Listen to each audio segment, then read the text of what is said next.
Hello students, how are you? Good. बेटा हम लोग पिछले लेक्चर में डिस्कशन किया था सॉल्यूशन के इंट्रोडक्शन पे। आज हम लोग बात करेंगे सॉल्यूशन है क्या।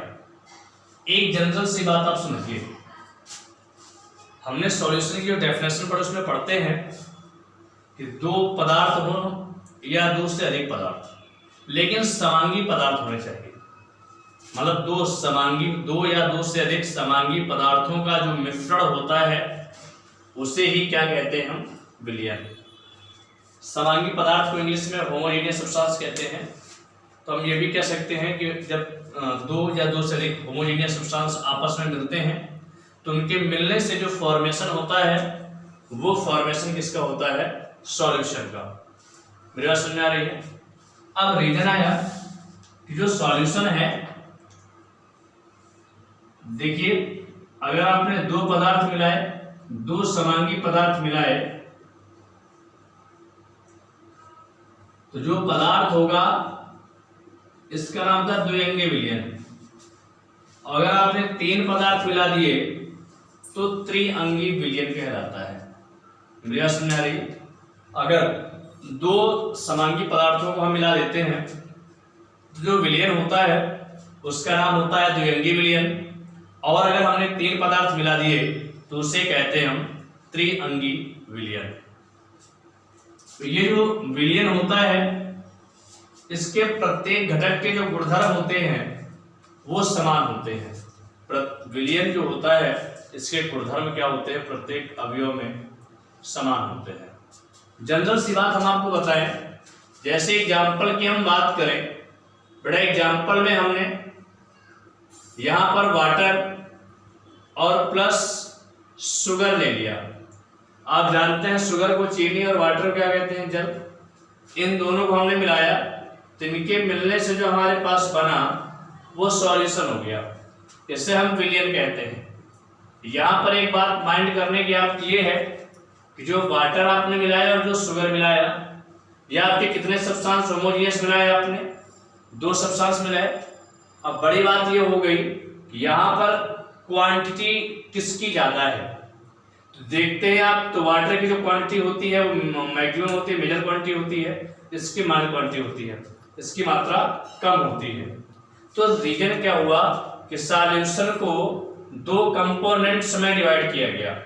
कंपोनेंट का मीन्स होता है घटक। एक बोला गया सॉल्वेंट और दूसरा जो कंपोनेंट हुआ उसे कहा गया सॉल्यूट। सॉल्वेंट को अंग्रेजी में हम हिंदी में सॉल्वेंट को विलायक कहते हैं और सॉल्यूट को हिंदी में हम बड़े क्या कहते हैं? हम विलेय। कहने का मीन्स जो विलयन है हमारे पास, इसके कितने घटक होते हैं? दो। एक घटक क्या कहलाता है आपका? विलायक। और दूसरा घटक क्या कहलाता है? विलेय। तो प्रॉब्लम ये आई कि हम जो एक पदार्थ मिलाए, दो होमोजेनियस सब्सटेंस जो हमने मिलाया, इनमें हम ये कैसे जान पाएंगे कि कौन सॉल्वेंट है और कौन सॉल्यूट, कौन विलायक है और कौन विलेय है? तो बेटा मेन बात यहाँ पर ये है कि हम ये देखते हैं कि किसकी मात्रा ज्यादा है। जिसकी मात्रा ज्यादा होती है उसको हम सॉल्वेंट कहते हैं, कहने के मीन्स विलायक कहते हैं, और जिसकी मात्रा कम होती है उसे हम सॉल्यूट या विलेय कहते हैं। मेरी बात समझ में आ गई? उसे क्या कहते हैं? हम विलेय। दूसरा एग्जांपल अगर हम लें तो आपने वाटर और इसके साथ में अगर ले तो हमने साल्ट को ले लिया। इनको जब हमने आपस में मिक्स किया तो यहां से भी हमारे पास क्या बना? आपका सॉल्यूशन। उसमें होता क्या है कि जो वाटर होता है इसकी क्वांटिटी जो है वो क्या होती? ज्यादा होती है, और साल्ट की क्वांटिटी क्या ले ली? कम। तो यहाँ पर वाटर क्या हुआ आपका? सॉल्वेंट। और अगर मैं इसकी बात करूं साल्ट की, बेटा साल्ट क्या कहलाया आपका? सॉल्यूट कहलाया। साल्ट को हिंदी में लवण कहते हैं। बात समझ आ रही है? तो मैंने कहा यहाँ पर सॉल्वेंट और क्या क्लियर हो गया आपका? सॉल्यूट। तो कहने का मीन्स जनरल सी बात आप समझ गए होंगे कि अगर हमसे कोई कहता है कि सॉल्यूशन के कितने कंपोनेंट्स होते हैं तो आप उसे बता सकते हैं कि सॉल्यूशन के दो कंपोनेंट होते हैं, जिनमें एक कंपोनेंट को हम कहते हैं सॉल्यूट और दूसरे कंपोनेंट को कहते हैं सॉल्वेंट। एक को कहते हैं विलेय और दूसरे को कहते हैं विलायक। बेटे बात समझ आ गई। अब देखिए यहां से हम लोग पढ़ेंगे प्रॉपर्टीज ऑफ सॉल्यूशन। ध्यान दें, यहां से हम लोग बेटे क्या पढ़ेंगे, प्रॉपर्टीज ऑफ सॉल्यूशन। देखिए नंबर 1 प्रॉपर्टी, जो सॉल्यूशन होता है इनकी एक प्रावस्था होती है। प्रावस्था कितनी होती है, एक। बस समझ रही, प्रावस्था की मीन्स होती है फेस कहते हैं इसे इंग्लिश में। फेस कितनी होता है, 1 फेस होता है सॉल्यूशन का। कहने का मीन्स जो प्रावस्था का मीन्स हुआ, जैसे आपने सॉल्यूशन बनाया तो जो सॉल्यूशन बनेगा या तो गैस सॉल्यूशन होगा या लिक्विड सॉल्यूशन होगा और या तो आपका सॉलिड सॉल्यूशन होगा। तो फेस जो होगा सॉल्यूशन का वो हमारे पास कितना होगा, 1, पहली प्रॉपर्टी। अगर हम सेकंड प्रॉपर्टी की बात करें, जो सॉल्यूशन के मॉलिक्यूल्स हैं, जो पार्टिकल्स हैं, उनका जो साइज है वो 10⁻⁷ सेंटीमीटर टू 10⁻⁻8 सेंटीमीटर होता है। कितना होता है, 10⁻⁷ सेंटीमीटर से 10⁻⁸ सेंटीमीटर होता है। बात समझ में आ रही है यहाँ तक बेटा, किसी कोई प्रॉब्लम नहीं, वेरी गुड। नंबर 3, अगर हम लोग अगली बात करें, देखिए जैसे मैंने बोला कि हमारे पास अगली प्रॉपर्टी है ये सॉल्यूशन के 2 कंपोनेंट, ये बोला ना मैंने, एक बोला सॉल्वेंट और एक बोला मैंने आपको सॉल्यूट। तो बेटा जो सॉल्यूशन के प्रॉपर्टीज हैं, जो गुणधर्म हैं, वो डिपेंड करते हैं किस पर, सॉल्वेंट और सॉल्यूट की प्रॉपर्टी पर। कहने का मीन्स जब ये मिक्सअप हो भी जाते हैं तो अपनी प्रॉपर्टी को मेंटेन रखते हैं। बात समझ आ रही है। तो जो सॉल्यूशन की प्रॉपर्टी है, जो गुणधर्म है, वो किस पर है, उसके घटक जो अवयव हैं, जो कंपोनेंट्स हैं, उनकी प्रॉपर्टीज पर डिपेंड करती है।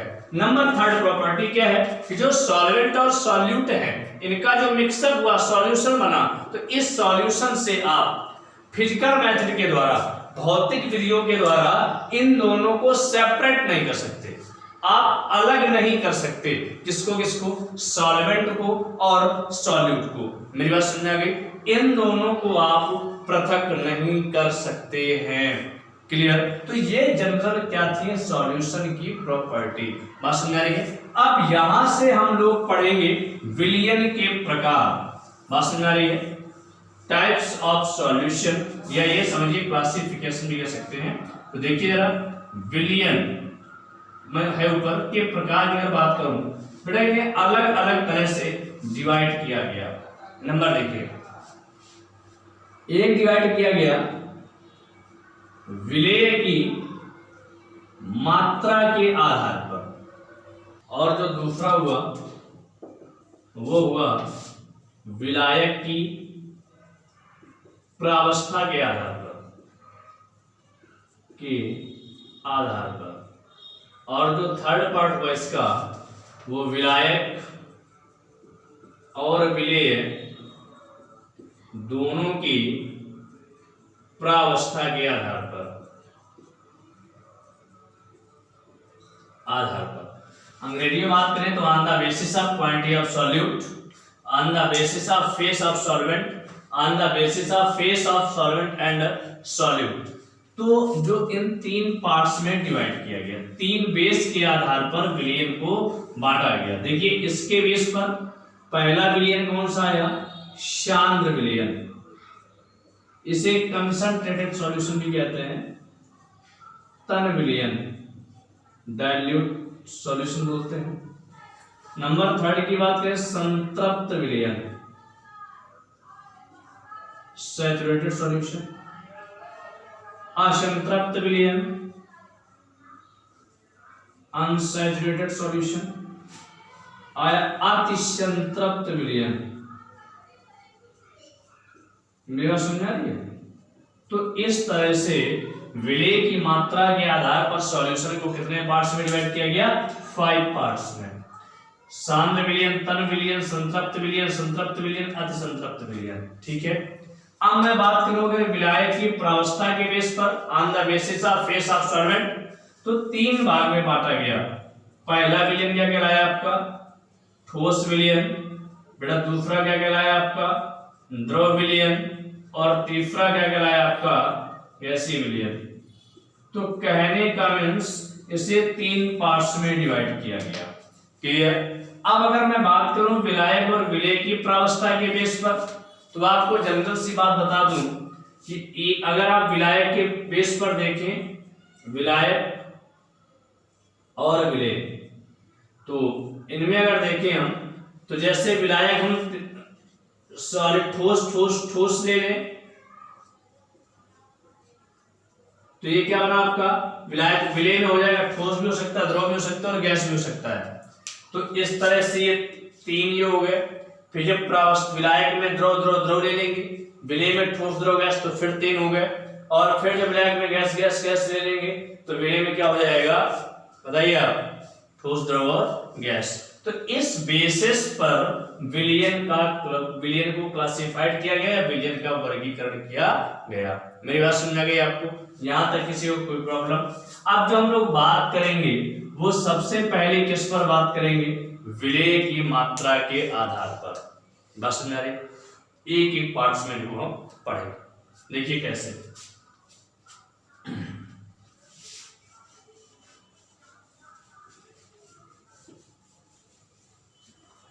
अब अगर हम इनमें सबसे पहले पढ़ें कि सांद्र विलयन क्या होता है, ठीक है।